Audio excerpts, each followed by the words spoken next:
ನಮಸ್ಕಾರ ಎಲ್ಲ ವೀಕ್ಷಕರಿಗೂ ಶುಭ ದಿನ.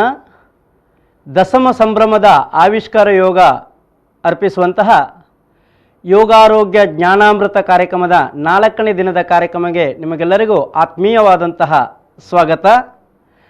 ಆತ್ಮೀಯರೇ, ನಿತ್ಯ ಯೋಗಾಭ್ಯಾಸವನ್ನು ಮಾಡಬೇಕು ಅನ್ನುವಂತಹ ಪ್ರೇರಣೆಗೋಸ್ಕರ ಮತ್ತು ಯೋಗದ ಬಗ್ಗೆ ವಿಶೇಷವಾದಂತಹ ಜ್ಞಾನವನ್ನು ಪ್ರತಿಯೊಬ್ಬರು ಪಡೆಯಬೇಕು ಅನ್ನುವ ದೃಷ್ಟಿಯಿಂದ ನಾವು ಈ ಕಾರ್ಯಕ್ರಮವನ್ನು ಆಯೋಜಿಸಿದ್ವಿ. ಇವತ್ತು ವಿಶೇಷವಾಗಿ ನಾವು ಮತ್ತೊಮ್ಮೆ ಪ್ರಾತ್ಯಕ್ಷಿತೆಯ ಕಾರ್ಯಕ್ರಮಕ್ಕೆ ಬರ್ತಾ ಇದ್ದೀವಿ.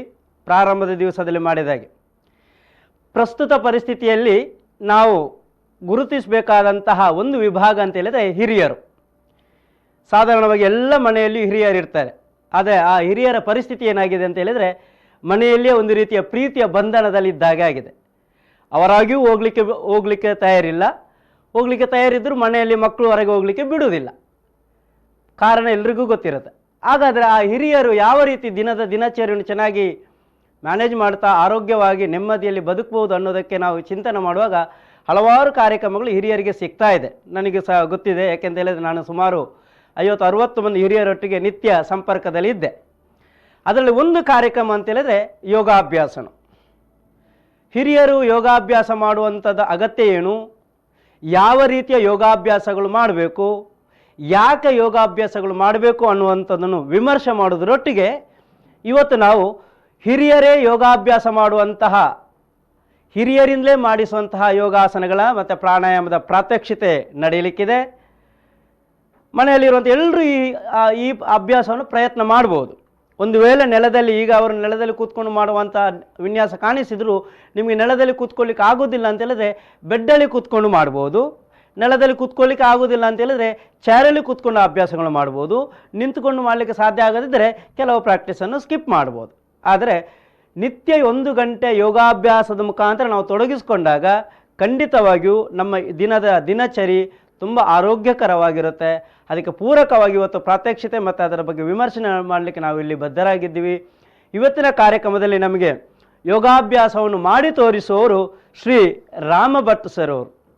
ನಿವೃತ್ತ BSNLನ ಉದ್ಯೋಗಿಯಾಗಿದ್ದುಕೊಂಡು ಸುಮಾರು ವರ್ಷಗಳಿಂದ ಯೋಗಾಭ್ಯಾಸವನ್ನು ಮಾಡೋದರೊಟ್ಟಿಗೆ ಕಳೆದ 3 ವರ್ಷದಿಂದ ನಮ್ಮ ಆವಿಷ್ಕಾರ ಯೋಗದಲ್ಲಿ ಸಹ ಯೋಗ ತರಬೇತಿ ಮತ್ತು ಯೋಗ ಚಿಕಿತ್ಸೆಯ ಅಭ್ಯಾಸವನ್ನು ಪಡೆದು ಒಂದು ಆರೋಗ್ಯಕರವಾದ ಅಭ್ಯಾಸವನ್ನು ದಿನಚರಿಯಾಗಿ ರೂಢಿಸಿಕೊಂಡಿದ್ದಾರೆ. ಅವರು ಇವತ್ತು ಯೋಗಾಸನ ಮಾಡಿ ತೋರಿಸಲಿಕ್ಕಿದ್ದಾರೆ. ಅವರೊಟ್ಟಿಗೆ ಇನ್ನೊಬ್ಬರು ಮಹಿಳೆಯರಿಗೆ ಪ್ರೇರಣೆ ಆಗಬೇಕು ಅನ್ನುವ ದೃಷ್ಟಿಯಿಂದ ಅವರ ಶ್ರೀಮತಿ ಇಂದಿರಾ ಆರ್ ಅವರು ಸಹ ಇವತ್ತು ನಮಗೆ ಯೋಗಾಸನದ ಪ್ರಾತ್ಯಕ್ಷಿತೆ ಮಾಡಲಿಕ್ಕಿದ್ದಾರೆ. ನಿವೃತ್ತ ಶಿಕ್ಷಕಿಯವರು ಶಿಕ್ಷಕಿಯಾಗಿದ್ದುಕೊಂಡು ತನ್ನ ವೃತ್ತಿಯನ್ನು ಪೂರೈಸಿಕೊಂಡು ಈಗ ನಿವೃತ್ತ ಜೀವನ ನಡೆಸ್ತಿರುವಂತಹ ಶ್ರೀಮತಿ ಇಂದಿರಾ ಮೇಡಮ್ ಅವರಿಗೂ ಮತ್ತು ಶ್ರೀ ರಾಮ ಭಟ್ ಸರ್ ಅವರಿಗೂ ಈ ಕಾರ್ಯಕ್ರಮಕ್ಕೆ ಹೃತ್ಪೂರ್ವಕವಾಗಿ ಸ್ವಾಗತಿಸ್ತಾ ಇದ್ದೀನಿ. ಎಸ್ ಆತ್ಮೀಯರೇ, ನಾನು ಮುನ್ನೆನೆ ಹೇಳಿದ್ದೀನಿ, ಯಾವುದೇ ಯೋಗಾಭ್ಯಾಸ ಮಾಡೋದಿದ್ರೂ ಶವಾಸನದಿಂದ ಮಾಡಬೇಕು. ಶವಾಸನದಲ್ಲಿ ರಿಲ್ಯಾಕ್ಸ್ ಮಾಡಿ ವಿಶ್ರಾಂತಿ ಮಾಡಬೇಕು. ಇವತ್ತು ಅವರು ಆಲ್ರೆಡಿ ಶವಾಸನ ಮಾಡಿದ್ದಾರೆ. ನೇರವಾಗಿ ಈಗ ಯಾವುದು ಆಸನಗಳು ಮಾಡಬೇಕು ಅನ್ನೋದನ್ನು ಹೇಳ್ತೀವಿ. ಪ್ರಾರಂಭದಲ್ಲಿ ಒಂದು ಸ್ವಸ್ತಿಕಾಸನ ಅನ್ನುವಂಥ ಆಸನವನ್ನು ಮಾಡಬೇಕು. ಸ್ವಸ್ತಿಕಾಸನಿಗೆ ಅವರು ಮಾಡಿ ತೋರಿಸ್ತಾ ಇದ್ದಾರೆ. ಶ್ವಾಸ ಬಿಡುತ್ತಾ ಎಡದ ಕಾಲು ಮಡಿಚಬೇಕು. ಪೂರ್ತಿ ಶ್ವಾಸ ತಗೊಂಡು ಶ್ವಾಸ ಬಿಡುತ್ತಾ ಬಲದ ಕಾಲು ಮಡಿಚಿ ಎಡದ ಕಾಲಿನ ತೊಡೆ ಮತ್ತು ಮೀನಖಂಡದ ಮಧ್ಯದಲ್ಲಿಡಬೇಕು. ಎರಡೂ ಕೈಯಲ್ಲಿ ಚಿನ್ಮುದ್ರೆ ಮಾಡಿ ಚಿನ್ಮುದ್ರೆಯ ಬೆರಳ ತುದಿಯ ಮೇಲೆ ಗಮನವಿಟ್ಟು ನಾಡಿ ಮಿಡಿತ ಗಮನಿಸ್ತಾ 10 ಸಾರಿ ಉಸಿರಾಟ ಮಾಡಬೇಕು. ಸ್ವಸ್ತಿಕಾಸನ ನಾನು ಮುನ್ನೆನೂ ಇದರ ಪ್ರಾತ್ಯಕ್ಷಿತೆ ನೀವು ಗಮನಿಸಿದಿರಿ. ಒಂದು ವೇಳೆ ಯಾರಿಗೆ ನೆಲದಲ್ಲಿ ಕೂತ್ಕೊಳ್ಳಿಕ್ಕೆ ಆಗೋದಿಲ್ಲ, ಕಣ್ಣು ಮುಚ್ಚಿರಬೇಕು. ನೆಲದಲ್ಲಿ ಕೂತ್ಕೊಳ್ಳಿಕ್ಕೆ ಆಗೋದಿಲ್ಲ ಅನ್ನುವರು ಇದೇ ಆಸನವನ್ನು ಚೇರಲ್ಲಿ ಕೂತ್ಕೊಂಡು ಚಿನ್ಮುದ್ರೆಯಲ್ಲಿ ಇದ್ದುಕೊಂಡು 10 ಸಾರಿ ಉಸಿರಾಟ ಮಾಡಬೇಕು. ಯಾಕೆ ಅಂತ ನಾನು ಹೇಳ್ತೀನಿ. ನೀವು ಯಾವಾಗ ನಾಡಿ ಮಿಡಿತವನ್ನು ಗಮನಿಸ್ತಾ ಹೋಗ್ತಿರೋ ಮನಸ್ಸಿಗೆ ಬರುವಂತಹ ಯೋಚನೆಗಳ ಸಂಖ್ಯೆ ಕಮ್ಮಿ ಆಗ್ತಾ ಬರುತ್ತೆ. ಮನಸ್ಸು ಶಾಂತ ಆಗೋದಕ್ಕೆ ಪ್ರಾರಂಭ ಆಗುತ್ತೆ. ಮನಸ್ಸನ್ನು ಪ್ರಶಾಂತತೆಗೊಳಿಸಲಿಕ್ಕೆ ಇರುವಂತಹ ಒಂದು ಸರಳವಾದ ಅಭ್ಯಾಸ ಅಂತ ಹೇಳಿದರೆ ಸ್ವಸ್ತಿಕಾಸನ ಅಭ್ಯಾಸ ಮಾಡಿ ಕಣ್ಣು ಮುಚ್ಚಿ ಕೂತ್ಕೊಳ್ಳೋದು ಮಾತ್ರ ಅಲ್ಲಿ ನಮಗೆ ನಾಡಿ ಮಿಡಿತದ ಎಕ್ಸ್ಪೀರಿಯನ್ಸ್ ಆಗಬೇಕು. ಇದು ಒಂದು ಅಭ್ಯಾಸ ಎಲ್ಲ ಹಿರಿಯರು ಮಾಡ್ಬೋದು. ಅದು 70 ವರ್ಷ ಆಗಿರ್ಬೋದು, 80 ವರ್ಷ ಆಗಿರ್ಬೋದು, 90 ವರ್ಷ ಆಗಿರ್ಬೋದು, 100 ವರ್ಷದಲ್ಲಿ ಇರುವಾಗಲೂ ನೀವು ಇದನ್ನು ಮಾಡಲಿಕ್ಕೆ ಸಾಧ್ಯ. ಇದು ಆದ ನಂತರ ನಾವು ಮಾಡಬೇಕಾದ ಅಭ್ಯಾಸ ಕಪಾಲಭಾತಿ. ಯಾರಿಗಾದರೂ ಹೈಪರ್ ಟೆನ್ಷನ್ ಇದೆ ಅನ್ನುವರು ಕಪಾಲಭಾತಿ ಮಾಡೋದು ಬೇಡ. ಬಾಕಿಯವರು ಕಪಾಲಭಾತಿ ಮಾಡು. ಇದು ಸಹ ಅಷ್ಟೇ, ನಿಮಗೆ ಸ್ವಸ್ತಿಕಾಸನದಲ್ಲಿ ಸಾಧ್ಯ ಇಲ್ಲ ಅಂತ ಹೇಳಿದ್ರೆ ಚೇರಲ್ಲಿ ಕೂತ್ಕೊಂಡಲ್ಲೇ ಮಾಡ್ಬೋದು. ಎಸ್, ಅಂಗೈ ಮಂಡಿಯ ಮೇಲಿಟ್ಟು ಇನ್ಹೇಲ್ ನಾರ್ಮಲ್ ಆಗಿ ಮಾಡಬೇಕು, ಎಕ್ಸೇಲ್ ಫೋರ್ಸ್ಫುಲ್ ಆಗಿ ಇರಬೇಕು. ಕಪಾಲಭಾತಿ. ಎಸ್, ಒಂದೇ ಫ್ಲೋದಲ್ಲಿ ಪ್ರಾರಂಭದಲ್ಲಿ ಒಂದು 10 ರೌಂಡು ಪಟ್ ಪಟ್ ಪಟ್ ಪಟ್ ಅಂತೇಳಿ ಶ್ವಾಸ ಬಿಡಬೇಕು, ಮತ್ತು ಸ್ವಲ್ಪ ಹೊತ್ತು ನಾರ್ಮಲ್ ಉಸಿರಾಟ ಮಾಡಬೇಕು. ಪುನಃ 10 ಸಾರಿ ರಿಪೀಟ್ ಮಾಡಬೇಕು. ಹಾಗೆ ಮಧ್ಯ ಮಧ್ಯದಲ್ಲಿ ನೀವು ಸ್ವಲ್ಪ ಗ್ಯಾಪ್ ತಗೊಂಡು ಮಾಡಬೇಕು, ಡೈರೆಕ್ಟ್ ಮಾಡಬೇಡಿ. ಯಾಕೆ ಎಷ್ಟೋ ಮಂದಿ 100-200 ಮಾಡುವವರಿದ್ದಾರೆ, ಅದನ್ನು ನೇರವಾಗಿ ಮಾಡಬಾರ್ದು. ಹಿರಿಯರು ಕ್ರಮೇಣ ಇನ್ಕ್ರೀಸ್ ಮಾಡ್ತಾ ಹೋಗ್ಬೋದು. ಕಪಾಲಭಾತಿ ಹಿರಿಯರಿಗೆ ಬಹಳ ಅಗತ್ಯವಾದ ಪ್ರಾಕ್ಟೀಸ್. ಯಾಕೆ ಅಂತ ಹೇಳಿದರೆ, ಎಸ್, ಎರಡೂ ಕೈಯಲ್ಲಿ ಚಿನ್ಮುದ್ರೆ ಮಾಡಿ. ಯಾಕೆ ಹಿರಿಯರು ಕಪಾಲಭಾತಿ ಮಾಡಬೇಕು? ಹಿರಿಯರು ಮಾತ್ರ ಅಲ್ಲ, ಎಲ್ರಿಗೂ ಅದು ಸೂಕ್ತವಾದಂಥ ಅಭ್ಯಾಸವೇ. ಹಿರಿಯರಲ್ಲಿ ಹೆಚ್ಚಿನವರಿಗೆ ಡಯಾಬಿಟಿಸ್ನ ಸಮಸ್ಯೆ ಬರುವಂತಹ ಸಾಧ್ಯತೆಗಳಿರ್ತದೆ. ಅದನ್ನು ಮ್ಯಾನೇಜ್ ಮಾಡಲಿಕ್ಕೆ ತುಂಬ ಉಪಯುಕ್ತವಾದಂತಹ ಪ್ರಾಕ್ಟೀಸ್. ಹೆಚ್ಚಿನವರಿಗೆ ಬ್ರೆತ್ಲೆಸ್ನೆಸ್ ಪ್ರಾಯ ಆಗ್ತಾ ಹೋದಾಗೆ ಉಸಿರಾಟಕ್ಕೆ ಸ್ವಲ್ಪ ಕಷ್ಟ ಆಗುವ ಸಾಧ್ಯತೆ ಇರುತ್ತೆ. ಮೊದಲು ನಡೆಯೋ ಸ್ಪೀಡ್ನಲ್ಲಿ ನಡೆಯಲಿಕ್ಕೆ ಆಗೋದಿಲ್ಲ ಅನ್ನುವಂಥ ಸನ್ನಿವೇಶ ಬರ್ತದೆ. ಅದರಿಂದ ಸ್ವಲ್ಪ ಹೊರಗೆ ಬರಲಿಕ್ಕೆ ಕಪಾಲಭಾತಿ ತುಂಬ ಉಪಯುಕ್ತವಾದಂತಹ ಅಭ್ಯಾಸದ ಹೆಸರು ಕಪಾಲಭಾತಿ. ಎಸ್, ಶ್ವಾಸ ತಗೊಳ್ತಾ ಬಲದ ಕಾಲು ಚಾಚಬೇಕು, ಶ್ವಾಸ ಬಿಡಬೇಕು, ಶ್ವಾಸ ತಗೊಳ್ತಾ ಎಡದ ಕಾಲು ಚಾಚಬೇಕು. ಈಗ ಒಂದು ಆಸನವನ್ನು ಹೇಳ್ತೀನಿ. ಪ್ರಸ್ತುತ ಸನ್ನಿವೇಶದಲ್ಲಿ ಪ್ರತಿಯೊಬ್ಬರು ಮಾಡಬೇಕಾದಂಥ ಆಸನದ ಹೆಸರು ಸಿಂಹಾಸನ. ನಿನ್ನೆ ಡಾಕ್ಟರ್ ಉದಯ್ ಕುಮಾರ್ ಅವರು ಹೇಳಿದ್ದಾರೆ, ಸಿಂಹ ಗರ್ಜನೆ ಮಾಡ್ತಾ ನಾವು ಅಭ್ಯಾಸ ಮಾಡುವಂಥ ಆಸನ ಸಿಂಹಾಸನ. ಯಾಕೆ ಅಂತ ಹೇಳಿದರೆ ನಮ್ಮ ಲಂಗ್ಸ್ ಕೆಪ್ಯಾಸಿಟಿಯನ್ನು ಎನ್ಹ್ಯಾನ್ಸ್ ಮಾಡ್ತದೆ. ಅದು ಸಹಜವಾಗಿ ಶ್ವಾಸಕೋಶದ ಆರೋಗ್ಯದಲ್ಲಿ ವ್ಯತ್ಯಾಸ ಆಗದ ರೀತಿಯಲ್ಲಿ ಚೆನ್ನಾಗಿಡಲಿಕ್ಕೆ ಸಹಾಯ ಮಾಡುತ್ತೆ. ಶುರುವಿಗೆ ವಜ್ರಾಸನ ಮಾಡಬೇಕು, ಶ್ವಾಸ ಬಿಡುತ್ತಾ ಕಾಲುಗಳ ಹಿಂದೆ ಮಡಿಸಬೇಕು. ನೆಲದಲ್ಲಿ ಕೂತ್ಕೊಳ್ಳಿಕ್ಕೆ ಕಷ್ಟ ಆದರೆ ನಾನು ಆಗಲೇ ಹೇಳಿದ್ದೀನಿ, ನೀವು ಬೆಡ್ಡಲ್ಲಿ ಕೂತ್ಕೊಂಡು ಯೋಗಾಸನ ಮಾಡ್ಬೋದು, ಚೇರಲ್ಲಿ ಕೂತ್ಕೊಂಡು ಯೋಗಾಸನ ಮಾಡ್ಬೋದು. ಈ ಸ್ಥಿತಿಯಲ್ಲಿ ಸ್ವಲ್ಪ ಹೊತ್ತು ಇದ್ದು ಮತ್ತೆ ಸಿಂಹಾಸನದ ಸ್ಥಿತಿಗೆ ಬರಬೇಕು. ಕೈಗಳನ್ನು ನೆಲಕ್ಕೆ ಊರಬೇಕು, ಮೇಲೆ ನೋಡಬೇಕು, ದೃಷ್ಟಿ ಬೊಟ್ಟಿಡೋ ಜಾಗದಲ್ಲಿ ಇಡಬೇಕು. ಮೂಗಿನಿಂದ ಶ್ವಾಸ ತಗೊಂಡು ನಾಲಿಗೆ ಹೊರಗೆ ಹಾಕಿ ಶ್ವಾಸ ಬಿಡಬೇಕು. ಹಾಗೆ ಸಿಂಹದ ಥರ ಗರ್ಜಿಸಬೇಕು. ಬ್ರೆತ್ಲೆಸ್ನೆಸ್, ಕಫ, ಆಸ್ಮಾ ಸಮಸ್ಯೆ ಇರುವವರಿಗೆ ಬಹಳ ಉಪಯುಕ್ತವಾದಂತಹ ಪ್ರಾಕ್ಟೀಸ್. ಯಾವಾಗ ನಿತ್ಯ ಸಿಂಹಾಸನ ಮಾಡ್ತಾ ಹೋಗ್ತಿರೋ ಸಹಜವಾಗಿ ನಮ್ಮ ಲಂಗ್ಸ್ ಕೆಪ್ಯಾಸಿಟಿ ಇಂಪ್ರೂವ್ ಆಗುತ್ತೆ. ಗಂಟಲಿನಲ್ಲಿರುವಂಥ ಕಿರಿಕಿರಿಗಳು, ನಿನ್ನೆ ಹೇಳಿದ್ದೀವಿ ನಾವು, ಗಂಟಲಿನ ಕಿರಿಕಿರಿಯನ್ನು ಹೋಗಲಾಡಿಸಲಿಕ್ಕೆ ಸಿಂಹಾಸನ ಒಂದು ಉಪಯುಕ್ತವಾದಂಥ ಆಸನ. ಇದನ್ನು ಒಂದು 8ರಿಂದ 12 ರೌಂಡ್ ಮಾಡಬೇಕು, ನಿಮ್ಮ ಸಾಮರ್ಥ್ಯಕ್ಕೆ ತಕ್ಕ ಹಾಗೆ. ಎಸ್, ಅಲ್ಲಿಂದ ವಜ್ರಾಸನದಲ್ಲಿ ಕೂತ್ಕೊಂಡು ಕಣ್ಣು ಮುಚ್ಚಿ ಆರಾಮಾಗಿ ಉಸಿರಾಟವನ್ನು ಎಂಜಾಯ್ ಮಾಡಬೇಕು. ನಿಧಾನ ತಗೊಳ್ಳೋದು ಬಿಡೋದು. ನೆನ್ಪಿಟ್ಕೊಳ್ಳಿ, ಯೋಗಾಸನ ಅಭ್ಯಾಸ ಅನ್ನುವಂಥದ್ದು ದೇಹ, ಉಸಿರು, ಮನಸ್ಸಿನ ಸಂಯೋಜನದೊಟ್ಟಿಗೆ ನಡೀಬೇಕು. ಫಿಸಿಕಲಿ ಏನೋ ಮಾಡ್ತಾ ಇದ್ದೀವಿ ಅನ್ನುವಂಥದ್ದಲ್ಲ, ಅಲ್ಲಿ ಉಸಿರಿನ ಅಪ್ಲಿಕೇಶನ್ಸ್ ಇರಬೇಕು. ಪ್ರಜ್ಞೆ, ನಮಗೆ ನಾನು ಏನು ಮಾಡ್ತಾ ಇದ್ದೀನಿ ಅನ್ನುವಂಥ ಪರಿಪೂರ್ಣವಾದ ಪರಿಜ್ಞಾನ ಇರಬೇಕು. ಆಗ ಸಹಜವಾಗಿ ನಮ್ಮ ಮನಸ್ಸಿಗೆ ಬರುವಂತಹ ಚಿತ್ತವೃತ್ತಿಗಳು ಕಡಿಮೆ ಆಗ್ತಾ ಬರ್ತದೆ. ಚಿತ್ತವೃತ್ತಿ ಕಡಿಮೆ ಆಗ್ತಾ ಬಂದಾಗೆ ಆರೋಗ್ಯಕರವಾದಂತಹ ಒಂದು ಮನಸ್ಸು ನಮ್ಮದಾಗಿರುತ್ತೆ. ಶ್ವಾಸ ತಗೊಳ್ತಾ ಕಾಲು ಚಾಚಬೇಕು. ಇನ್ನು ಒಂದು ಕುಳಿತುಕೊಂಡು ಮಾಡುವಂಥ ಆಸನವನ್ನು ನಾವು ಗಮನಿಸುವ. ಆಸನದ ಹೆಸರು ಪೂರ್ವೋತ್ತನಾಸನ. ಯಾವ ರೀತಿ ಮಾಡೋದಂತ ತೋರಿಸ್ತೀನಿ. ಇದರ ಮಧ್ಯದಲ್ಲಿ ಬೇರೆ ಬೇರೆ ಯೋಗಾಸನಗಳು ಮಾಡ್ಬೋದು. ನಾನು ಯಾವಾಗಲೂ ಹೇಳೋದುಂಟು, ಹಿರಿಯರಿಗೆ ಸೆಲೆಕ್ಷನ್ ಮಾಡಿದಂಥ ಆಸನಗಳು ಖಂಡಿತವಾಗಿ ಆಲ್ಮೋಸ್ಟ್ ಎಲ್ಲ ಹಿರಿಯರು ಮಾಡ್ಬೋದು. ಆದರೆ ಕೆಲವರಿಗೆ ಅವರ ಪ್ರೆಸೆಂಟ್ ಕಂಡೀಷನ್ ಯಾವ ಸ್ಥಿತಿಯಲ್ಲಿದ್ದೀರೋ ಅದಕ್ಕೆ ಪೂರಕವಾಗಿ ಬೇರೆ ಆಸನಗಳನ್ನು ಸಹ ರೂಢಿಸ್ಕೊಳ್ಬೋದು. ಪೂರ್ವೋತ್ತನಾಸನ, ಸಮಸ್ಥಿತಿಯಲ್ಲಿ ಕೂತ್ಕೊಂಡು ಶ್ವಾಸ ತೆಗೆದುಕೊಳ್ಳುತ್ತಾ ಕೈಗಳನ್ನು 1 ಫೀಟ್ ಹಿಂದೆ ಇಡಬೇಕು, ಎರಡೂ ಕೈಗಳನ್ನು. ಶ್ವಾಸ ಬಿಡಬೇಕು, ಶ್ವಾಸ ತೆಗೆದುಕೊಳ್ಳುತ್ತಾ ಸೊಂಟ ಮೇಲೆ ಎತ್ತಬೇಕು. ಎಸ್, ಭಾರಿ ಚೆನ್ನಾಗಿರುವಂಥ ವಿನ್ಯಾಸದಲ್ಲಿದ್ದಾರೆ. ಕಾಲ ಪಾದ ಪೂರ್ತಿ ನೆಲದಲ್ಲಿಟ್ಟು ಇಲ್ಲಿ ಭಾರಿ ಚೆನ್ನಾಗಿರೋ ವಿನ್ಯಾಸ. ಎಷ್ಟೋ ಮಂದಿಗೆ ಇವತ್ತು ಯಂಗ್ಸ್ಟರ್ಸಿಗೆ ಇಷ್ಟು ಸ್ಟಡಿಯಾಗಿ ನಿಲ್ಲಕ್ಕೆ ಆಗೋದಿಲ್ಲ. ಶೋಲ್ಡರ್ ಸ್ಟ್ರೆಂತ್ ಕಮ್ಮಿ ಇರ್ತದೆ, ಬ್ಯಾಕ್ ಸ್ಟ್ರೆಂತ್ ಕಮ್ಮಿ ಇರ್ತದೆ. ಇದನ್ನು ಚೆನ್ನಾಗಿ ಮೇಂಟೈನ್ ಮಾಡಲಿಕ್ಕೆ ಈ ಆಸನ ಹೆಲ್ಪ್ ಆಗ್ತದೆ. ಪ್ರಾಯ ಆಗ್ತಾ ಹೋದಾಗೆ ಫ್ರೋಜನ್ ಶೋಲ್ಡರ್ ಅನ್ನೋಂಥ ಸಮಸ್ಯೆ ಬರುತ್ತೆ, ಕೈ ಹಿಂದಕ್ಕೆ ಹೋಗೋದಿಲ್ಲ ಅನ್ನುವಂಥದ್ದು. ಇಲ್ಲಿ 5 ಸಾರಿ ಉಸಿರಾಟ ಆದ ನಂತರ ಶ್ವಾಸ ಬಿಡುತ್ತಾ ಕೆಳಗೆ ಬರಬೇಕು. ಶ್ವಾಸ ತಗೊಂಡು ಶ್ವಾಸ ಬಿಡುತ್ತಾ ಕೈಗಳು ಮುಂದೆ ತರಬೇಕು. ಯಾಕೆ ಈ ಆಸನವನ್ನು ಮಾಡಬೇಕು? ಪ್ರಾಯ ಆಗ್ತಾ ಹೋದಾಗೆ ನಮಗೆ ಕಾಡುವಂಥ ಇನ್ನೊಂದು ಸಮಸ್ಯೆ ಏನಂತೇಳಿ ಗೂನು ಬೆನ್ನು ಆಗುವಂಥದ್ದು. ಬೆನ್ನು ಗೊತ್ತಿಲ್ಲದೆ ಅಲ್ಲಿಗೆ ಬಗ್ತಾ ಹೋಗ್ತದೆ. ಅದು ಪ್ರಾಯ ಆಗ್ತಾ ಹೋದಾಗೆ ಸಹಜ ಅಂತ ಅನಿಸ್ತೀವಿ, ಆದರೆ ಎಲ್ರಿಗೂ ಆಗಲೇಬೇಕಂತ ಏನಿಲ್ಲ. ಯಾರು ನಿತ್ಯ ಯೋಗಾಭ್ಯಾಸ ಮಾಡ್ತಾ ಹೋದ್ರೋ ಅವರು 70 ವರ್ಷ 80 ವರ್ಷದಲ್ಲೂ ಸಹ ಸ್ಟ್ರೈಟಾಗಿ ನೇರವಾಗಿ ಎದೆ ಉಬ್ಬಿಸಿ ಜೀವನ ನಡೆಸಲಿಕ್ಕೆ ಸಾಧ್ಯ ಆಗುತ್ತೆ. ಅಂಥ ಸಾಧಕರು ಸುಮಾರು ಮಂದಿ ನಮ್ಮ ಸುತ್ತಮುತ್ತಲಿದ್ದಾರೆ. ನೀವು ಸಹ ಪ್ರಯತ್ನ ಮಾಡ್ಬೋದು. ಹಿರಿಯರು ಮಾತ್ರ ಹೇಳ್ತಾ ಇಲ್ಲ, ಮನೆಯಲ್ಲಿರೋ ಯಂಗ್ಸ್ಟರ್ಸ್ ಈಗಲೇ ಅಭ್ಯಾಸ ಮಾಡಿದರೆ ಮುಂದಿನ ದಿವಸದಲ್ಲಿ ಹಿರಿತನದಲ್ಲಿ ಸಹ ನಾವು ಯಂಗ್ಸ್ಟರ್ಸ್ ಆಗಿ ಬದುಕಲಿಕ್ಕೆ ಸಾಧ್ಯ ಅಂತ ಹೇಳೋದಕ್ಕೆ ಹಲವಾರು ನಿದರ್ಶನಗಳಿದೆ. ಈಗ ಒಂದೆರಡು ನಿಂತುಕೊಂಡು ಮಾಡುವಂಥ ಯೋಗಾಸನಗಳು ಗಮನಿಸುವ. ನಿಂತುಕೊಳ್ಳಿ. ತಾಡಾಸನ, ಹೆಸರಿಗೆ ಹೇಳುವ ಹಾಗೆ ತಾಡ ಅಂತ ಹೇಳಿದರೆ ಪರ್ವತ.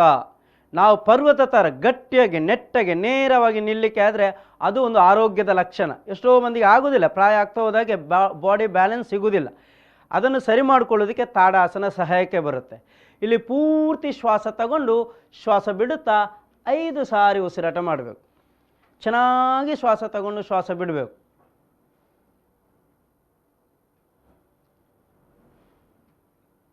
ಈಗ ತಾಡಾಸನ ಫಸ್ಟ್ ಮಾಡಬೇಕು. ಶ್ವಾಸ ತೆಗೆದುಕೊಳ್ಳುತ್ತಾ ಕೈಗಳ ಮೇಲೆ ಎತ್ತಬೇಕು, ಅಂಗೈ ಜೋಡಿಸಬೇಕು, ಅಂಗೈಯ ಬುಡ ನೋಡಬೇಕು. ಶ್ವಾಸ ತಗೊಳ್ಳೋದು, ಕೈ ಮೂವ್ ಮಾಡೋದು, ದೃಷ್ಟಿ ಇಡೋದು, ಇದು ವಿನ್ಯಾಸ ತಾಡಾಸನ.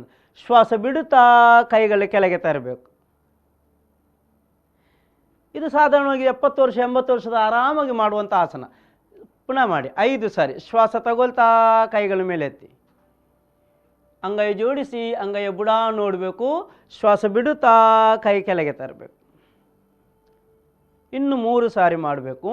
ಶ್ವಾಸ ತೆಗೆದುಕೊಳ್ಳುತ್ತಾ ಕೈಗಳ ಮೇಲೆ ಎತ್ತಬೇಕು, ಅಂಗೈ ಜೋಡಿಸಿ ಅಂಗೈಯ ಬುಡ ನೋಡಬೇಕು, ಶ್ವಾಸ ಬಿಡುತ್ತಾ ಕೈ ಕೆಳಗೆ ತನ್ನಿ. ಇನ್ನೆರಡು ಸಾರಿ. ಶ್ವಾಸ ತಗೊಳ್ತಾ ಕೈ ಮೇಲೆತ್ತಿ, ಶ್ವಾಸ ಬಿಡುತ್ತಾ ಕೈ ಕೆಳಗೆ. ಇನ್ನೊಂದು ಸಾರಿ. ಶ್ವಾಸ ತಗೊಳ್ತಾ ಕೈ ದೇಳಿ, ಇಲ್ಲಿ ಅಂಗೈಯ ಬುಡ ನೋಡಲಿಕ್ಕೆ ಇರ್ತದೆ, ಶ್ವಾಸ ಬಿಡುತ್ತಾ ಕೈ ಕೆಳಗೆ ತರಬೇಕು. ಇದು ಅಭ್ಯಾಸ ಮಾಡಿದ ಆಸನ ತಾಡಾಸನ ಫಸ್ಟ್. ಇದೇ ರೀತಿ ತಾಡಾಸನ ಸೆಕೆಂಡ್ ಮಾಡಬೇಕು. ಇದನ್ನು ಸ್ವಲ್ಪ ಜಾಗೃತಿಯಲ್ಲಿ ಮಾಡಬೇಕು. ಇಲ್ಲಿ 4 ಸ್ಟೆಪ್ ಇದೆ, ಒಂದು ರೌಂಡ್ ಮಾಡಿ ತೋರಿಸ್ತಾರೆ. 1. ಶ್ವಾಸ ತಗೊಳ್ತಾ ಕೈಗಳ ಮೇಲೆತ್ತಿ, ಶ್ವಾಸ ಬಿಡುತ್ತಾ ಮುಂದೆ ಬಗ್ಗಿ, ಸಾಧ್ಯವಾದರೆ ಕೈಯನ್ನು ನೆಲಕ್ಕೆ ತಾಗಿಸಿ ಮತ್ತು ಸಾಧ್ಯವಾದರೆ ಹಣೆಯನ್ನು ಮಂಡಿಗೆ ತಾಗಿಸಬೇಕು. ಹಿಂದೆ ಮೇಡಮ್ ಚೆನ್ನಾಗಿ ಮಾಡಿ, ಕಂಪ್ಲೀಟ್ ಪಾಸ್ಚರ್. 3. ಶ್ವಾಸ ತಗೊಳ್ತಾ ಮೇಲೆ ಬನ್ನಿ, ಕೈ ಜೋಡಿಸಿ ಮೇಲೆ ನೋಡಿ. 4. ಶ್ವಾಸ ಬಿಡುತ್ತಾ ಕೈ ಕೆಳಗೆ ತನ್ನಿ. ಈ ರೀತಿ 5 ಸಾರಿ ಮಾಡಬೇಕು. ಇದು ಯಾಕೆ ನಾವು ಅಭ್ಯಾಸ ಮಾಡಬೇಕಂತ ಹೇಳಿದರೆ, ನಮಗೆ ಪ್ರಾಯ ಆಗ್ತಾ ಹೋದಾಗೆ ಹೆಚ್ಚು ನಮಗೆ ವಾಕಿಂಗಲ್ಲಿ ತೊಡಗಿಸ್ಕೊಳ್ಳಿಕ್ಕೆ ಸಾಧ್ಯ ಆಗೋದಿಲ್ಲ ಅಂತ ಹೇಳಿದರೆ, ವಾಕಿಂಗ್ ಮಾಡುವಂಥ ತುಂಬ ಉತ್ತಮವಾದ ಅಭ್ಯಾಸ. ಆದರೆ ಎಷ್ಟೋ ಮಂದಿಗೆ ಮತ್ತೆ ಮತ್ತೆ ಮನೆಯಿಂದ ಹೊರಗೆ ಹೋಗ್ಲಿಕ್ಕೆ ಆಗೋದಿಲ್ಲ ಅಂತ ಹೇಳಿದರೆ, ತಾಡಾಸನ ಫಸ್ಟ್ ಮತ್ತು ತಾಡಾಸನ ಸೆಕೆಂಡ್ ಮಾಡಿದರೆ ನೀವೊಂದು ಬೆಟ್ಟ ಗುಡ್ಡಗಳನ್ನು ಹತ್ತಿದ ರೀತಿಯಲ್ಲಿ ನಿಮ್ಮ ದೇಹದ ಒಳಗಡೆ ಪ್ರಕ್ರಿಯೆಗಳು ನಡೆಯುತ್ತದೆ. ಫಾರ್ವರ್ಡ್ ಬೆಂಡ್ ಮಾಡ್ತೀರಿ, ಬ್ಯಾಕ್ವರ್ಡ್ ಬೆಂಡ್ ಮಾಡ್ತೀರಿ, ಲಿಫ್ಟ್ ಮಾಡ್ತೀರಿ, ಡೌನ್ ಮಾಡ್ತೀರಿ. ಈ ರೀತಿಯಲ್ಲಿ ಬೇರೆ ಬೇರೆ ಯೋಗಾಸನಗಳು ಮಾಡೋದ್ರ ಮುಖಾಂತರ ನಾವು ನಮ್ಮ ದೇಹದ ದಕ್ಷತೆಗೆ ದೃಢತೆಯನ್ನು ತರಲಿಕ್ಕೆ ಸಾಧ್ಯ ಆಗಿದೆ, ಸ್ಥಿರವಾಗಿರಲಿಕ್ಕೆ. ಈಗ ಒಂದು ಯೋಗಾಸನ, ಬೇರೆ ಬೇರೆ ಯೋಗಾಸನಗಳು ಮಾಡ್ಬೋದು. ಒಂದು ಯೋಗಾಸನವನ್ನು ಕಾಣುವ. ಆಸನದ ಹೆಸರು ವೀರಭದ್ರಾಸನ. ವೀರಭದ್ರಾಸನ ಹೆಸರು ಸೂಚಿಸುವ ಹಾಗೆ ವೀರಭದ್ರಾಸನ ಸ್ಥಿತಿ. ಮ್ಯಾಟಿನ ಎಡಬದಿಯಲ್ಲಿ ನಿಂತಿದ್ದಾರೆ ನೋಡಿ, ಗಮನಿಸ್ಕೊಳ್ಳಿ. ಅಲ್ಲಿಂದ ಶ್ವಾಸ ತೆಗೆದುಕೊಳ್ಳುತ್ತಾ ಬಲದ ಕಾಲು ಬಲಬದಿಗೆ ತಂದು ಕೈಗಳು ಭುಜದ ನೇರಕ್ಕೆ ತರಬೇಕು. ಕರೆಕ್ಟ್. ಶ್ವಾಸ ಬಿಡುತ್ತಾ ಬಲದ ಕಾಲಿನ ಪಾದ ತಿರುಗಿಸಬೇಕು. ಪೂರ್ತಿ ಶ್ವಾಸ ತಗೊಂಡು ಶ್ವಾಸ ಬಿಡುತ್ತಾ ಕಾಲನ್ನು 90 ಡಿಗ್ರಿ ನೇರಕ್ಕೆ ಬಗ್ಗಿಸಬೇಕು. Just bend 90 degree angle. Yes. ಬಲದ ಕೈ ನೋಡುತ್ತಾ 5 ಸಾರಿ ಉಸಿರಾಟ ಮಾಡಬೇಕು. ಮಂಡಿ ನೋವಿನ ಸಮಸ್ಯೆ ಇದ್ದರೆ, ಮಂಡಿಯಲ್ಲಿ ಏನಾದರೂ ತೊಂದರೆಗಳಿದ್ದರೆ ಸರಿ ಮಾಡ್ಕೊಳ್ಳೋದಕ್ಕೆ ತುಂಬ ಉಪಯುಕ್ತವಾಗುತ್ತೆ. ಕಾಲಿನ ಮಾಂಸಖಂಡಗಳು ಚೆನ್ನಾಗಿ ಪಳಗ್ತದೆ. ಕಾನ್ಸ್ಟಿಪೇಷನ್ ಅಂತ ಸಮಸ್ಯೆಗಳನ್ನು ಹೋಗಲಾಡಿಸಲಿಕ್ಕೆ ಇದೊಂದು ಉಪಯುಕ್ತವಾದಂಥ ಆಸನ. ಶ್ವಾಸ ತಗೊಳ್ತಾ ಮೇಲೆ ಬರಬೇಕು, ಕಾಲು ಎದುರುಮುಖ ಮಾಡಬೇಕು, ಶ್ವಾಸ ಬಿಡುತ್ತಾ ಎಡದ ಕಾಲು ತಿರುಗಿಸಬೇಕು. ಪೂರ್ತಿ ಶ್ವಾಸ ತಗೊಂಡು ಶ್ವಾಸ ಬಿಡುತ್ತಾ ಕಾಲು ಎಡದ ಕಾಲು ಬಗ್ಗಿಸಬೇಕು. ಇಲ್ಲಿ 5 ಸಾರಿ. ಒಂದು ಯೋಗಾಸನ ಮಾಡುವಾಗ ದೇಹದ ಎರಡೂ ಬದಿಯನ್ನು ಈಕ್ವಲ್ ಆಗಿ ಯುಟಿಲೈಸ್ ಮಾಡಿಕೊಳ್ಳುವಂಥದ್ದು ಯೋಗಾಭ್ಯಾಸದ ಒಂದು ವಿಶೇಷ. ಆಗ ಮಾತ್ರ ದ್ವಂದ್ವಗಳು ಕಮ್ಮಿ ಆಗುತ್ತೆ. ದೇಹದ ಒಳಗಡೆ ಇರುವಂಥದ್ದು ಮನಸ್ಸಿನಲ್ಲಿರುವಂತಹ ದ್ವಂದ್ವಗಳು ಕಡಿಮೆ ಆಗುತ್ತೆ. ಶ್ವಾಸ ತಗೊಳ್ತಾ ಮೇಲೆ ಬರಬೇಕು, ಕಾಲು ಎದುರುಮುಖ ಮಾಡಬೇಕು, ಶ್ವಾಸ ಬಿಡುತ್ತಾ ಬಲದ ಕಾಲನ್ನು ಎಡದ ಕಾಲಿಗೆ ಜೋಡಿಸಬೇಕು. ಎಸ್ ಆತ್ಮೀಯರೇ, ಇಂತಹ ಹಲವಾರು ಯೋಗಾಸನಗಳು ಕೂತ್ಕೊಳ್ಳಿ. ಯೋಗಾಸನಗಳನ್ನು ಹಿರಿಯರು ಮಾಡ್ಬೋದು, ನಿಂತುಕೊಂಡು ಮಾಡುವ ಆಸನ, ತುಂಬ ಆಸನಗಳು. ನನ್ನ ಹತ್ರ 84 ವರ್ಷದ ಹಿರಿಯ ವೈದ್ಯರೊಬ್ಬರು ಯೋಗಾಭ್ಯಾಸ ಮಾಡ್ತಾ ಇದ್ದಾರೆ. ನಾನು ಅವರಿಗೆ ಬಹಳ ಸರಳವಾಗಿ ನಾನು 6ರಿಂದ 7 ಯೋಗಾಸನಗಳು ನಿಂತುಕೊಂಡು ಮಾಡುವ ಆಸನವನ್ನು ಮಾಡಿಸ್ತಾ ಇದ್ದೀನಿ. ಈಗ ನಿಮಗೆ ಈ ನಮ್ಮಲ್ಲಿ ಚಿಕ್ಕ ಒಂದು ಬ್ರೇಕ್ ಆದ ನಂತರ ನಿಮಗೆ ಒಂದು 4 ಮಂದಿ ವಿಡಿಯೋ ನಿಮಗೆ ತೋರಿಸ್ತೀವಿ. ಅದರೊಳೊಬ್ಬರು 80 ವರ್ಷದ ಹಿರಿಯರು ಆನ್ಲೈನಲ್ಲೇ ತರಬೇತಿ ಪಡ್ಕೊಂಡು ಅಭ್ಯಾಸ ಮಾಡೋ ವಿಡಿಯೋ ಇದೆ, ನೀವು ಗಮನಿಸಿ. ಮನೆಯಲ್ಲಿದ್ದುಕೊಂಡು ನಾನು ಆನ್ಲೈನ್ ಕ್ಲಾಸ್ನಲ್ಲಿ ಅವರಿಗೆ ತರಬೇತಿ ಕೊಟ್ಟಿರುವಂಥ ವೀಡಿಯೋಸ್ ಇದೆ. ಮತ್ತು ಯೋಗ ಸಾಧಕರಿದ್ದಾರೆ, ನಾನು ಆಗಲೇ ಹೇಳ್ತೀನಿ. ಆ 3 ವಿಡಿಯೋಗಳನ್ನು ನಾವು ಮುಂದಕ್ಕೆ ನೋಡುವ. ಅದರ ಮೊದಲು ಒಂದು ಚಿಕ್ಕ ವಿರಾಮವನ್ನು ತಗೊಳ್ಳುವ. ಈಗ ಜಸ್ಟ್ 1 ನಿಮಿಷದ ವಿರಾಮ.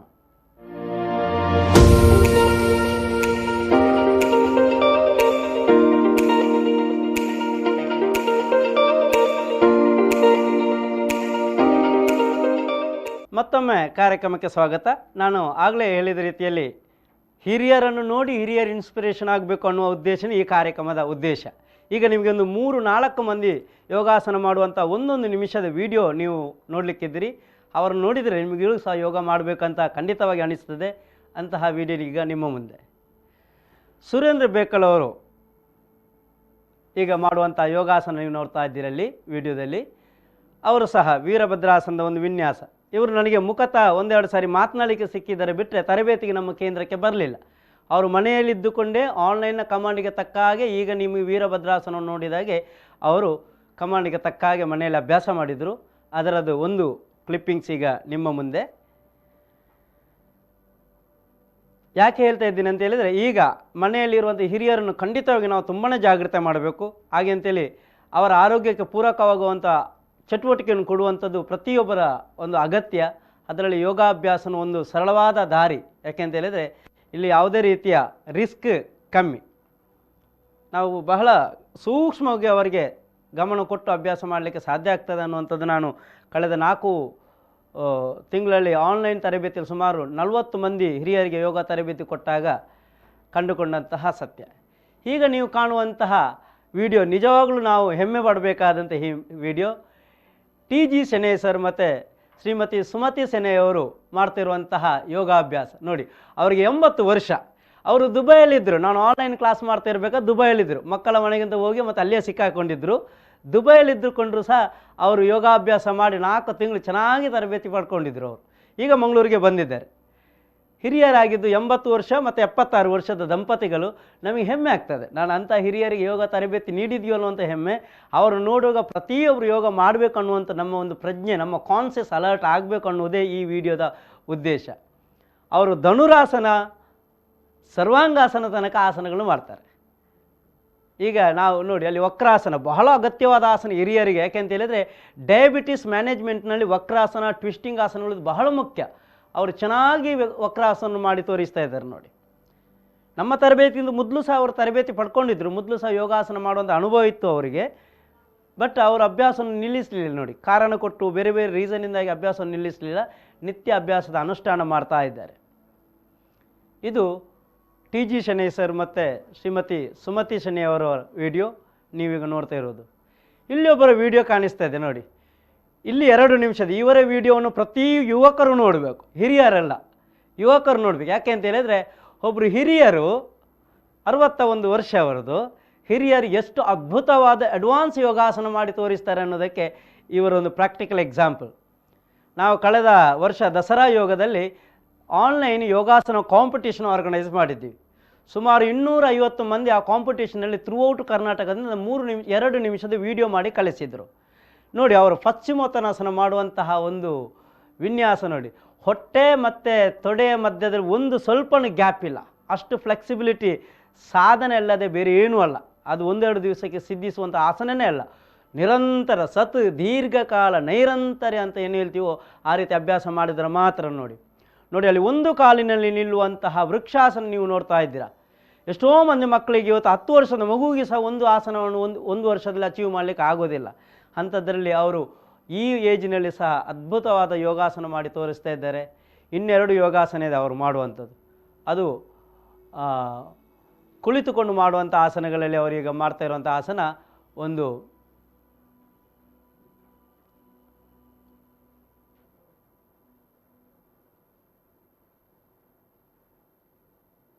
ಪಶ್ಚಿಮೋತ್ತನಾಸನದ ಸ್ಥಿತಿ. ಎಷ್ಟೋ ವರ್ಷದ ಸಾಧನೆಯಿಂದ ಮಾತ್ರ ಇದು ಸಿದ್ಧಿಸಲಿಕ್ಕೆ ಸಾಧ್ಯ ಅಲ್ಲದೆ ಒಂದೆರಡು ದಿವಸದಲ್ಲಿ ಖಂಡಿತವಾಗಿ ಇದನ್ನು ನಾವು ಯಾರು ಸಹ ಎಕ್ಸ್ಪೆಕ್ಟ್ ಮಾಡಲಿಕ್ಕೆ ಸಾಧ್ಯ ಆಗಲ್ಲ. ನೋಡಿ ಅಲ್ಲಿ ಇನ್ನೊಬ್ಬರು ಅಭ್ಯಾಸ ಮಾಡ್ತಾ ಇದ್ದಾರೆ, ಶ್ರೀಮತಿ ಕುಸುಮಾರಾವ್ ಅವರು ಸಹ ತಮ್ಮ ಅನುಭವವನ್ನು ಸಹ ಹಂಚಿಕೊಂಡಿದ್ದಾರೆ. ಅಲ್ಲಿ ವಾಯ್ಸ್ ಸ್ವಲ್ಪ ನಾವು ಕನೆಕ್ಟ್ ಆಗಲಿಲ್ಲ. ಕುಸುಮಾರಾವ್ ಅವರು ಸಹ ಮನೆಯಲ್ಲಿದ್ದುಕೊಂಡೇ ನಮ್ಮ ಆನ್ಲೈನ್ಗೆ ಕಮಾಂಡಿಗೆ ತಕ್ಕ ಹಾಗೆ ತಾಡಾಸನವನ್ನು ಮಾಡೋದು ಹೇಗೆ ಅಂತೇಳಿ ಮಾಡಿ ತೋರಿಸ್ತಿದ್ದಾರೆ. ಅವರು ಸಹ ಏಜಿನಲ್ಲಿ 67 ವರ್ಷದ ಹಿರಿಯರು.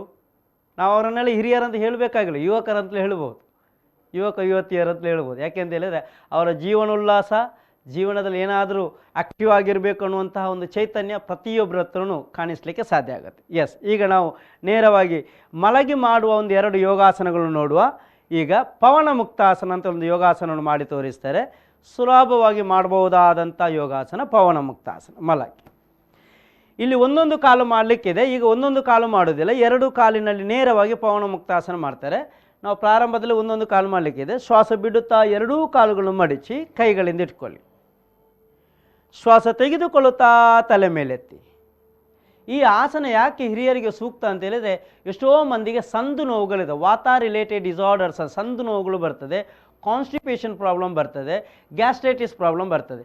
ಈ 3 ಪ್ರಾಬ್ಲಮ್ಗೆ ಒಂದು ಚೆನ್ನಾಗಿರೋ ರೆಮಿಡಿ ಈ ಆಸನ ಕೊಡ್ತದೆ, ಪವನ ಮುಕ್ತ ಆಸನ. ಶ್ವಾಸ ಬಿಡುತ್ತಾ ತಲೆ ಕೆಳಗೆ ತರಬೇಕು, ಶ್ವಾಸ ತಗೊಳ್ತಾ ಕಾಲು ಚಾಚಬೇಕು. ಹಾಗೆಯೇ ಕವಚಿ ಮಲಗಿ ಮಾಡ್ಬೋದು. ನೆನಪಿಟ್ಕೊಳ್ಳಿ, ನಾನು ಆಗಲೇ ಹೇಳಿದ್ದೀನಿ, ಅವರು ನೆಲದಲ್ಲಿ ಮಲಗಿದ ಎಲ್ಲರೂ ಮಾಡಬೇಕಿಲ್ಲ, ಇದನ್ನು ಬೆಡ್ಡಲ್ಲಿ ಕೂತ್ಕೊಂಡು ಮಾಡ್ಬೋದು. ಬೆಡ್ಡಲ್ಲಿ ಮಲಗಿ ಕವಚಿ ಮಲಗಿ ಮಾಡಿ, ತಲೆ ಆ ಕಡೆ ಹಾಕಿ ಬೆಡ್ಡಲ್ಲಿ ಇದ್ದಲ್ಲಿ ಕವಚಿ ಮಲಗಿ 1 2 3 ವಿನ್ಯಾಸ ಮಾಡ್ಬೋದು. ಈಗ 2 ವಿನ್ಯಾಸ ಮಾತ್ರ ತೋರಿಸ್ತೀವಿ. ಒಂದು ಮಕರಾಸನ.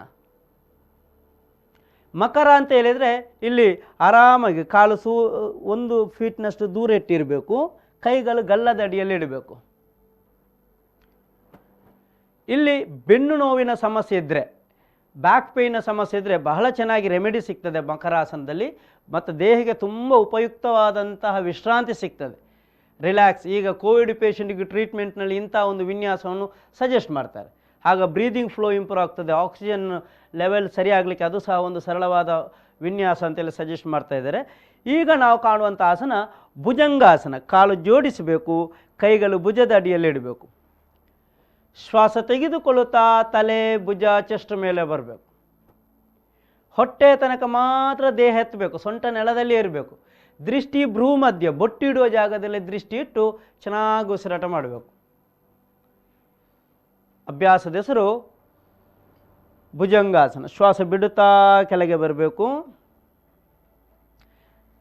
ಅಲ್ಲಿಯೇ ಉಲ್ಟ ಮಲಗಿ ಒಂದು ಅಭ್ಯಾಸವನ್ನು ಈಗ ಕಾಣಿಸುವ. ಅಭ್ಯಾಸದ ಹೆಸರು ವಿಪರೀತ ಕರಣಿ. ವಿಪರೀತ ಕರಣಿ ಸಹ ಹಿರಿಯರು ಮಾಡ್ಬೋದು. ಯಾರಾದರೂ ಹೈಪರ್ ಟೆನ್ಷನ್ ಇದ್ದರೆ ನೇರ ಮಾಡೋದು ಬೇಡ, ಮತ್ತು ಎಲ್ಲರೂ ನೇರವಾಗಿ ಪ್ರಯತ್ನ ಮಾಡಿಬಿಡಿ. ಒಂದು ಸಾಧ್ಯವಾದರೆ ಮುಂದಿನ ದಿವಸದಲ್ಲಿ ಪರ್ಸನಲ್ಲಾಗಿ ಟ್ರೈನಿಂಗ್ ತಗೊಂಡು ಈ ಅಭ್ಯಾಸವನ್ನು ಅಟೆಂಪ್ಟ್ ಮಾಡಿ. ಆದರೆ ತುಂಬ ಒಳ್ಳೆಯ ಪ್ರಾಕ್ಟೀಸ್ ಇದು. ಶ್ವಾಸ ತಗೊಳ್ತಾ ಕಾಲು ಸೊಂಟ ಬೆನ್ನು ಮೇಲೆ ತರಬೇಕು.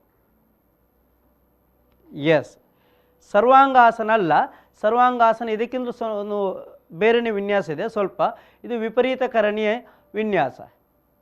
ನಿನ್ನೆ ಡಾಕ್ಟರ್ ಉದಯ್ ಕುಮಾರ್ ಅವರು, ಮೊನ್ನೆ ಡಾಕ್ಟರ್ ಕೃಷ್ಣ ಶರ್ಮರವರು ತಮ್ಮ ಮಾತಿನಲ್ಲಿ ವಿಪರೀತ ಕರಣಿಯನ್ನು ಯಾಕೆ ಮಾಡಬೇಕು ಅನ್ನೋದನ್ನು ಉಲ್ಲೇಖಿಸಿದ್ದಾರೆ. ಇಮ್ಯುನಿಟಿ ಜಾಸ್ತಿ ಮಾಡೋದಕ್ಕೆ ಹೇಗೆ ವಿಪರೀತ ಕರಣಿ ಸಹಾಯಕ್ಕೆ ಬರ್ತದೆ, ಶ್ವಾಸಕೋಶದ ಸಾಮರ್ಥ್ಯ ಕಾರ್ಯದಕ್ಷತೆಯನ್ನು ಹೆಚ್ಚಿಸಲಿಕ್ಕೆ ವಿಪರೀತ ಕರಣಿ ಹೇಗೆ ಉಪಯೋಗಕ್ಕೆ ಬರುತ್ತೆ ಅಂತೇಳಿ ಇಬ್ಬರೂ ರಿಸೋರ್ಸ್ ಪರ್ಸನ್ ಎಕ್ಸ್ಪ್ಲೈನ್ ಮಾಡಿದ್ದಾರೆ. ಆಗಿರುವಾಗ ನಿತ್ಯ ವಿಪರೀತ ಕರಣಿ ಮಾಡಬೇಕು. ಯಾಕೆ ಅಂತ ಹೇಳಿದ್ರೆ ಮೆದುಳಿಗೆ ಒಳ್ಳೆಯ ಬ್ಲಡ್ ಸರ್ಕ್ಯುಲೇಷನ್ ನಡೀತದೆ. ಪ್ರಾಯ ಆಗ್ತಾ ಹೋದಾಗೆ ಸ್ವಲ್ಪ ಮರವು ಸಮಸ್ಯೆ ಬರ್ತದೆ, ಅರಳು ಮರಳು ಅನ್ನೋ ಸಮಸ್ಯೆ ಬರುವ ಸಾಧ್ಯತೆ ಇರುತ್ತೆ.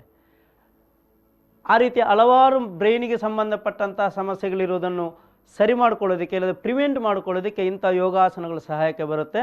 ಶ್ವಾಸ ಬಿಡುತ್ತಾ ಕೆಳಗೆ ಬನ್ನಿ ಮೆಲ್ಲನೆ. ಎಸ್, ಓಕೆ, ಬಿಡಿ ಸ್ಲೋಲಿ. ಓಕೆ, ಇಷ್ಟೆಲ್ಲ ಆದ ನಂತರ ರಿಲ್ಯಾಕ್ಸ್ ಮಾಡಬೇಕು. ರಿಲ್ಯಾಕ್ಸ್ ಆದ ನಂತರ ಪ್ರಾಣಾಯಾಮ ಅಭ್ಯಾಸ ಮಾಡಬೇಕು. ಎಲ್ರಿಗೂ ಗೊತ್ತಿದೆ ಪ್ರಾಣಾಯಾಮ ಅಭ್ಯಾಸ ಮಾಡುವಂಥದ್ದು ಏನಂತೇಳಿ. ಕೂತ್ಕೊಳ್ಳಿ. ಅಟ್ಲೀಸ್ಟ್ ಹಿರಿಯರು ನಾನು ಯಾವಾಗಲೂ ಸಜೆಸ್ಟ್ ಮಾಡೋದು 4 ಪ್ರಾಣಾಯಾಮವನ್ನು ಮಾಡಬೇಕು ಅಂತೇಳಿ. ಒಂದು ಉಜ್ಜಾಯಿ ಪ್ರಾಣಾಯಾಮ ಮಾಡಬೇಕು, ಎರಡನೇದಾಗಿ ಅನುಲೋಮ ವಿಲೋಮ ಪ್ರಾಣಾಯಾಮ ಮಾಡಬೇಕು, ಮೂರನೇದಾಗಿ ಭ್ರಾಮರಿ ಪ್ರಾಣಾಯಾಮ ಮಾಡಬೇಕು, ನಾಲ್ಕನೇದಾಗಿ ಶೀತಲಿ ಪ್ರಾಣಾಯಾಮವನ್ನು ಮಾಡಬೇಕು ಹಿರಿಯರು. ಈಗ ಸುರಿಗೆ ಉಜ್ಜಾಯಿ ಪ್ರಾಣಾಯಾಮ ಸ್ವಸ್ತಿಕಾಸನದಲ್ಲಿ ಪ್ರಾಣಾಯಾಮವನ್ನು ಮಾಡ್ಬೋದು.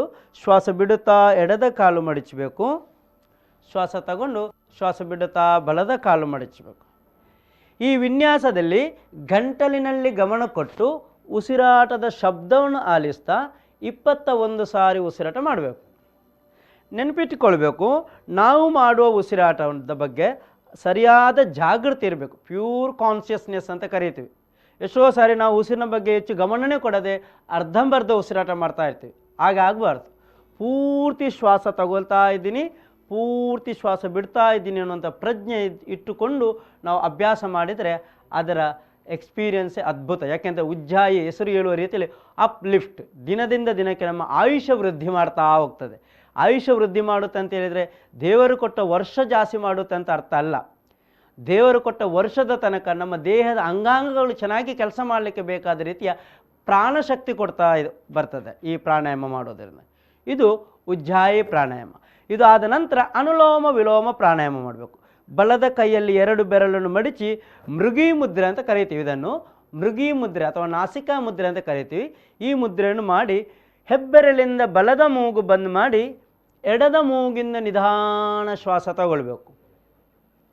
ಎಡದ ಮೂಗನ್ನು ಬಂದ್ ಮಾಡಿ ಬಲದ ಮೂಗಿಂದ ನಿಧಾನ ಶ್ವಾಸ ಬಿಡಬೇಕು. ಪುನಃ ಬಲದ ಮೂಗಿಂದ ನಿಧಾನ ಶ್ವಾಸ ತಗೊಂಡು ಬಂದ್ ಮಾಡಿ ಎಡದ ಮೂಗಿಂದ ಶ್ವಾಸ ಬಿಡಬೇಕು. ಇದು 1 ರೌಂಡ್. ಇಂತಹ ರೌಂಡ್ಸ್ಗಳು ಮಾಡ್ತಾ ಹೋಗಬೇಕು. ಕಂಟಿನ್ಯೂ ಮಾಡ್ತಾ ಇದ್ದಾರೆ.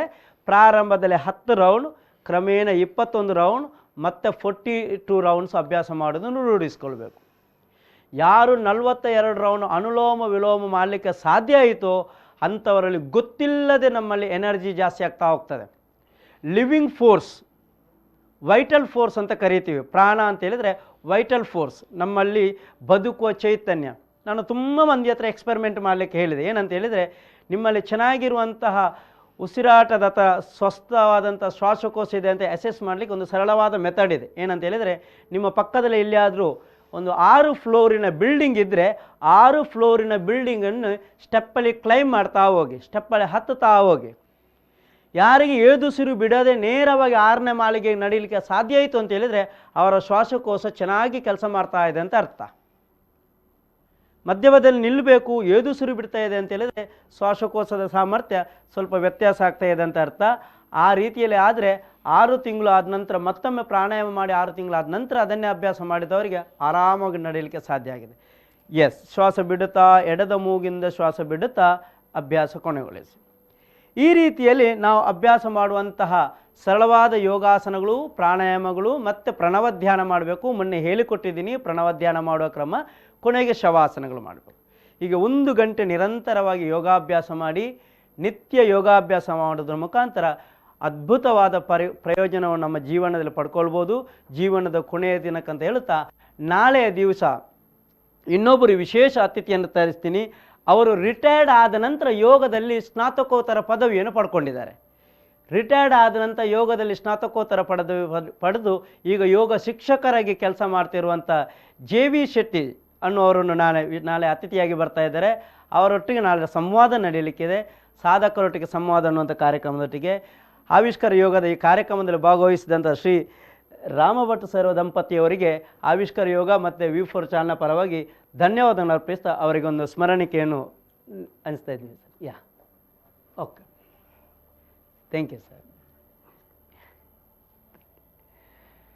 ಆತ್ಮೀಯರೇ, ಎಲ್ಲ ಹಿರಿಯರು ಯೋಗ ಮಾಡಿ ಅಂತ ಹೇಳುತ್ತಾ ಇವತ್ತಿನ ಕಾರ್ಯಕ್ರಮವನ್ನು ಕೊನೆಗೊಳಿಸ್ತಾ ಇದ್ದೀವಿ. ಎಲ್ಲರಿಗೂ ಶುಭ ದಿನ. ಧನ್ಯವಾದಗಳು.